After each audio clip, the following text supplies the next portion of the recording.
Thanks for joining me. This is Danny, and welcome back to my modded 1.10.2 series. Today we are going to be storing lots and lots and lots of power. So I'm here in the power plant, just kind of preparing to produce a lot of power in order to fill up the power storage that we're going to be doing today. We are going to be playing with the Draconic energy core today so that we can store a ton of power. So right now I've got all these advanced power cells down here, and I have a bunch over here. These are RF tools power cells, and they're all linked to each other using these linked cards. And all together, these I'm going to infuse, which is going to double their capacity, but all together right now we're storing 210 million RF within this network. Draconic evolution is going to allow us to store way more than that. Because as I'm getting ready to prepare to meet the Gaia Guardian, and I'm upgrading all the armor and I'm upgrading all our stuff, I'm finding that we need lots and lots and lots of RF, and we keep running out of RF, and then I have to wait for us to come fill up again, and so on and so forth. This thing will fill it up once, and we'll never have to worry about it again. We've got 8 different tiers. Starting at the first tier already has 45.5 million RF, and it's the smallest one. And the larger the tier, or the higher the tier, the more RF it's going to store, obviously, until we get to the 8th tier, which is practically infinite. It's not exactly infinite because, you know, it can't be exactly infinite, but this is the number right here, which happens to be the largest assigned 64-bit number that exists. And it's way more than you could probably ever possibly produce, ever. So it's basically infinite. We're not going to make that one today because it's just ridiculous and requires a ridiculous amount of resources, including 1,164 awakened draconium blocks. That's just nuts. But I think we're going to go to tier 5. And they're all basically built in a similar way. Tier 5 requires the following resources: 1 energy core, 36 energy core stabilizers, 90 draconium blocks, 80 redstone blocks. And ultimately we're going to end up building a structure that looks somewhat like this, except we are going to have a lot more stabilizers, because this is, I believe it's showing tier 4, but tiers 1 through 4 require 1 stabilizer on each side. When you get to tier 5 and above, you have to do this in order to make this multi-block stabilizer thing. And that's what we're going to do. So we're actually going to be doing the first tier that requires the 36 energy core stabilizers, which is going to get us up to 59.3 billion billion RF. Hooray! I don't know if we will ever fill that thing up, but yeah. We'll try. We'll try our best. Right now I'm actually creating a bunch of resonating ore, and I think, yeah, we're done. This is... you know what? Maybe I'll throw some nether stars in there. You know, just for fun, I'm going to throw a nether star in there and see what a difference that makes. Just 1. Okay. So I brought our purity down by a full %. Alright, let's just throw that many in there. I've got a lot of nether stars. I've been killing withers like crazy. That's one of the reasons that it's been so long since my last episode. I've been killing withers. I've been collecting all kinds of resources that I'm going to need for this project and for the Chaos Guardian. I can only seem to get up to 99.9% strength.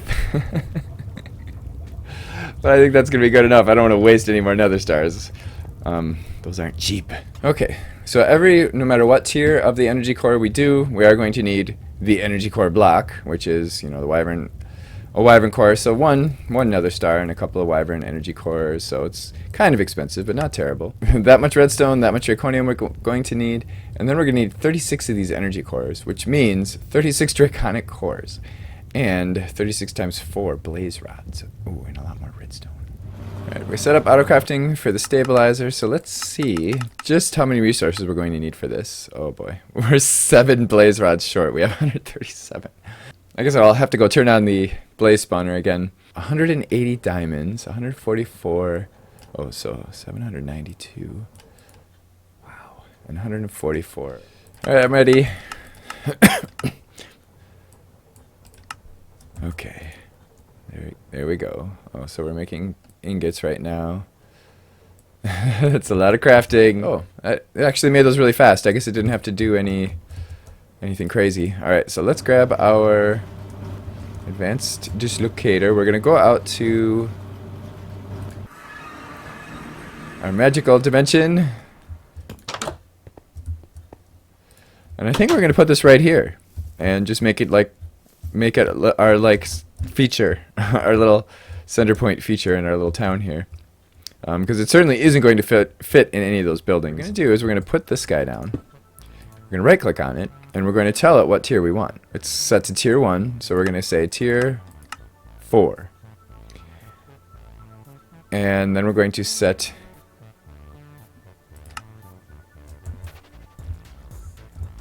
up the build guide. Okay, so that's not terribly big. So we can actually probably bring that down a little bit. That's so cool. It like disappears as you approach it.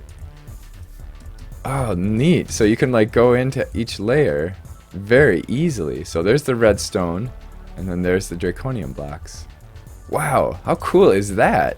Tier 5. Activate. Okay, there we go. Oh, you know what? I had it set to tier 4. It's actually tier 5 that we want. But whatever. It's cool. I have to shift click, otherwise it opens up the GUI, of course.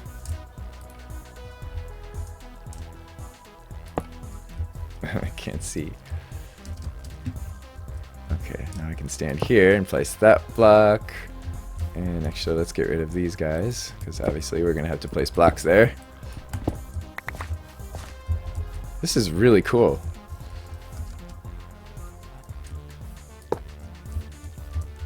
I think.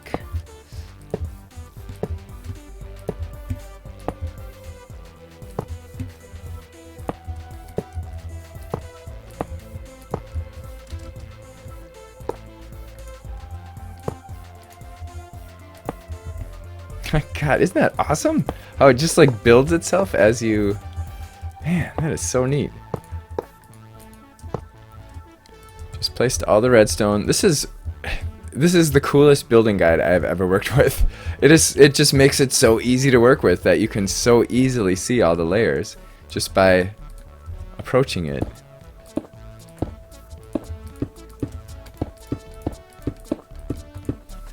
Ta-da!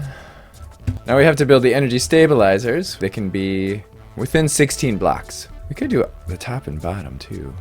We have to do it on 4 sides. And we can either do all 4, like, you know, horizontal sides, or we could do 2 sides and then the top and bottom. And then once we place the last one, and you do have to shift click because when you click on it, it's going to try to find an energy core. Ta-da! And now, actually, we have access to the stabilizer GUI. So once we're done, we can activate it from here. And we can actually turn off the build guide. Or we can change our core, or our tier if we want to, which we don't. Hooray! Okay, so we've got our 4. I kind of wish that was over a little bit. Yeah, whatever. We'll see what it looks like once we activate it. Maybe we'll end up moving it. So, ready? Activate. Nice. Oh, that's kind of weird. How the power line is going through it like that.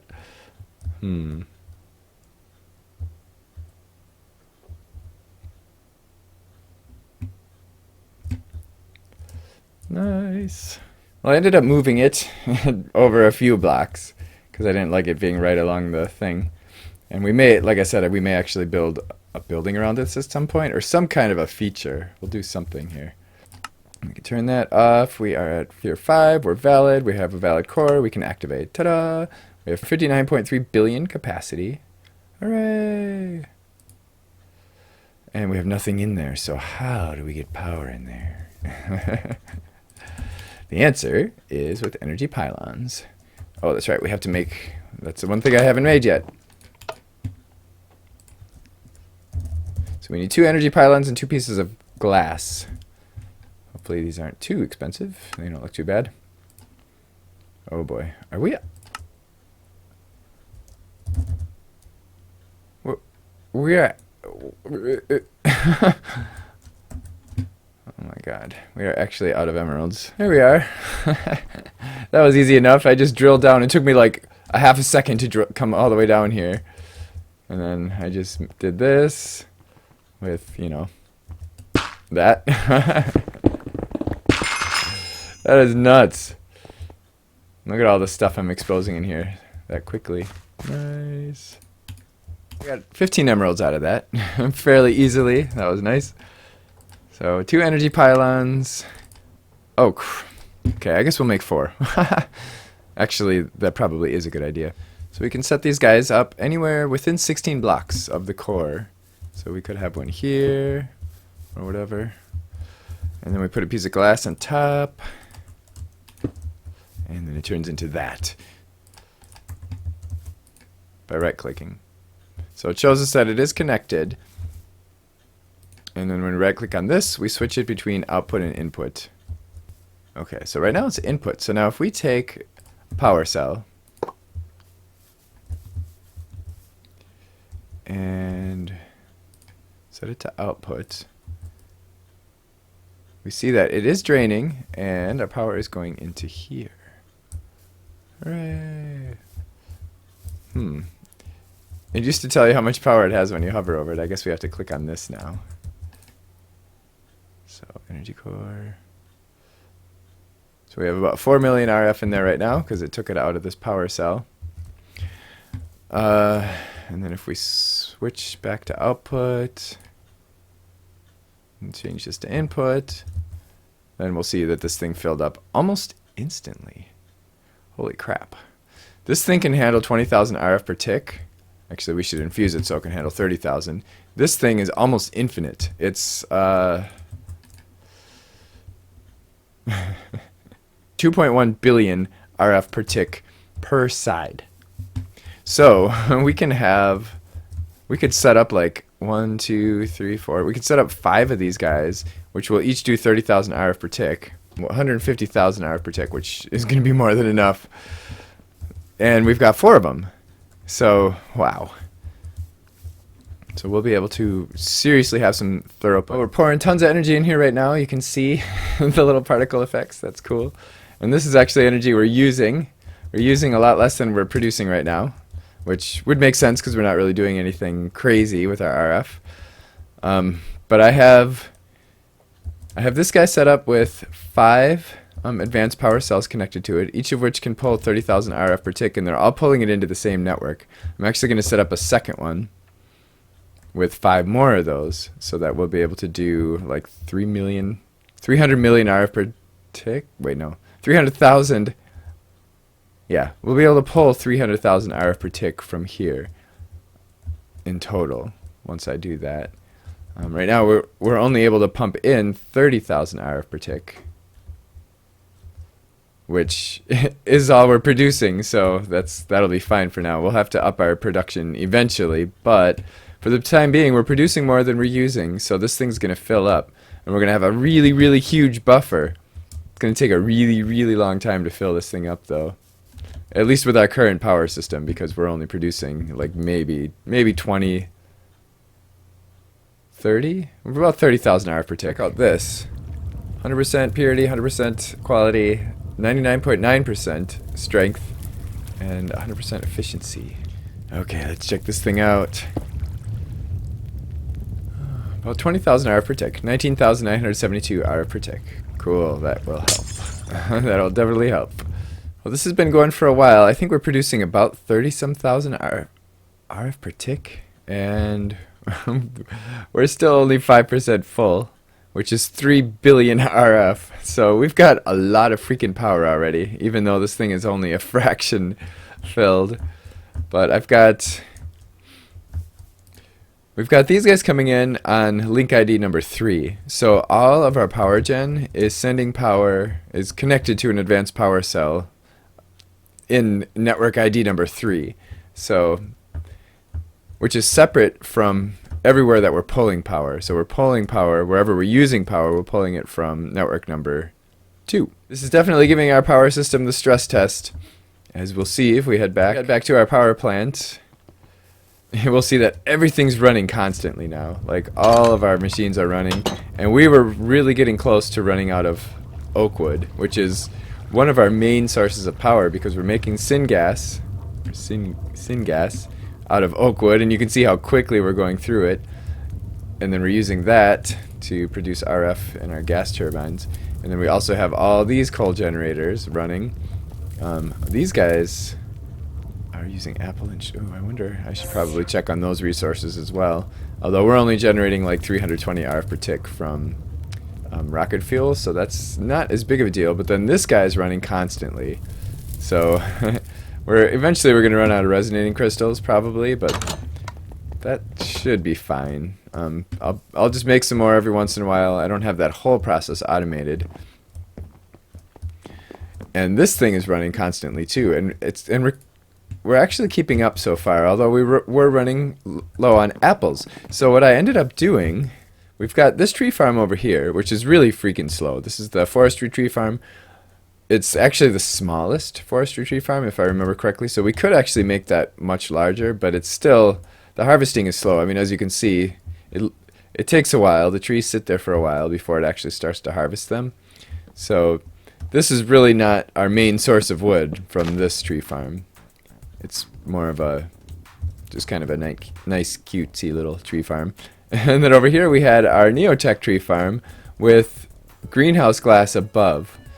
So it was growing really fast, but it still wasn't keeping up. So I created another one down here. I did an Ender IO farm, which is pretty freaking fast and efficient, and we can expand on this quite a bit. I didn't even put any capacitors in it, so it's only a 7x7 right now. But I also put greenhouse glass above that as well. I may bring that down at some point and actually make a greenhouse that looks nice, but for now I've got it way up there. It's out of the way, allowing the trees plenty of space to grow.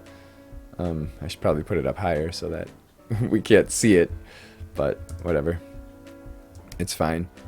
So if you have any questions about this, please feel free to let me know. In the next episode, we're probably going to go after the Guardian. Between now and the next episode, I'm going to upgrade all of my stuff. I haven't done that yet because power was such an issue and there was so much waiting involved. So now I'm just going to let this thing run and fill up. And once it's full, what happens when I land on it? Am I going to bounce off? No, I can actually walk around on this. It's weird because when you fly into it, you like kind of bounce off of it. It's weird. But anyway, so I'm going to let this thing fill up as quite a bit anyway. Oh wow, weird. I'm like stuck. What the frick? Yeah, so I'm going to let this thing fill up, and then I'm going to upgrade all my armor and stuff. I'm going to just do that off camera because you've seen me do that, and it's frankly it's kind of boring. I mean, it's cool at first, like because it's all infusion crafting, and the infusion crafting is really cool, and the graphics are cool and everything, but it gets really freaking tedious after a while. So I'll just do that off camera and get everything upgraded, like all the way. Chaos Guardian next episode. So I do hope you join me for that. That is going to be very exciting and a little bit scary and everything else for me. If you did enjoy this, please don't forget to click the like button, and of course if you enjoy my content and you think it's worthwhile and you would like to help out, like with paying for the server or just helping support me with my mod packs that I make and my videos that I make and all that kind of fun stuff, please feel free to check out my Patreon page and consider making a donation. And of course I do hope you join me next time. Thanks for watching.